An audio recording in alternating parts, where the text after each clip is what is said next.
Hello guys, आज हम स्वास्थ्य के बारे में जानेंगे कि स्वस्थ व्यक्ति कौन सा होता है। हम किसी भी व्यक्ति को देखते हैं तो कहते हैं वो स्वस्थ है, वो अस्वस्थ है। ऐसा बिल्कुल भी नहीं है।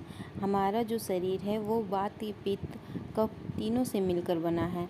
आयुर्वेद के अनुसार शरीर में होने वाला वात, पित्त, कफ तीनों को संतुलन बनाकर दिनचर्या, ऋतुचर्या व रात्रिचर्या का आचरण करते हुए आत्मा, इंद्रियां व मन को प्रसन्न रखकर स्वास्थ्य, बल और आयु में वृद्धि कर सकते हैं। एक व्यक्ति के जीवन के दो पक्ष होते हैं, एक व्यक्तिगत और दूसरा सामाजिक। जिस प्रकार व्यक्ति का सामाजिक जीवन महत्वपूर्ण होता है, उसी प्रकार उसका व्यक्तिगत जीवन भी महत्वपूर्ण होता है। व्यक्ति को आरोग्यपूर्ण या स्वस्थ बने रहने के लिए दोनों पक्षों पर ध्यान दिया जाना चाहिए। पूर्ण रूप से स्वस्थ व्यक्ति वही है जो शारीरिक, मानसिक, सामाजिक एवं आध्यात्मिक रूप से मजबूत हो। श्रुत संहिता में स्वास्थ्य को परिभाषित करते हुए कहा गया है, जिसके वात, पित्त, कफ समान रूप से कार्य कर रहे हों, पाचन शक्ति ठीक हो, रस, रक्त आदि धातुओं की क्रिया समान हो और आत्मा, इंद्रियां तथा मन प्रसन्न हो, वही व्यक्ति स्वस्थ है। अर्थात जिसका मन, आत्मा, इंद्रियां सब प्रसन्न हो, वात, पित्त, कफ तीनों अच्छे ढंग से काम कर रहे हैं, वो व्यक्ति स्वस्थ है। इसके बाद हम जानते हैं कि स्वास्थ्य वृत्त क्या है। स्वास्थ्य वृत्त आयुर्वेद का सबसे महत्वपूर्ण अंग है।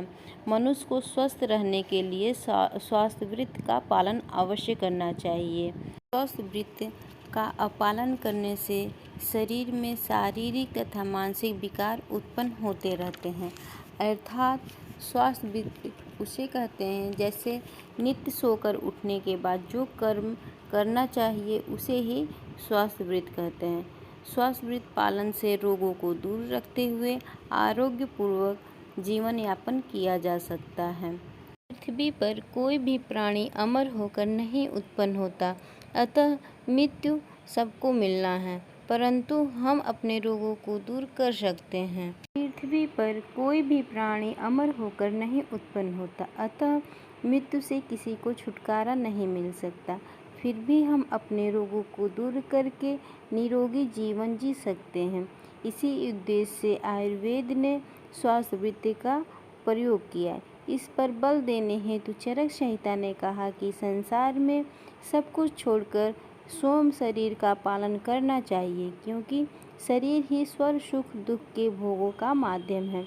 जिस प्रकार नगर स्वामी नगर तथा सारथी रथ की रक्षा में सदा तत्पर रहता है, उसी प्रकार बुद्धिमान पुरुष भी अपने शरीर की रक्षा करने में तत्पर रहना चाहिए। आयुर्वेद में स्वास्थ्य परीक्षण हेतु दिनचर्या, रात्रिचर्या तथा ऋतुचर्या का उल्लेख किया गया है। इसके पालन से शरीर स्वस्थ रहता है और अगर इसका पालन न करें तो हमें अनेक रोगों की उत्पत्ति होती है।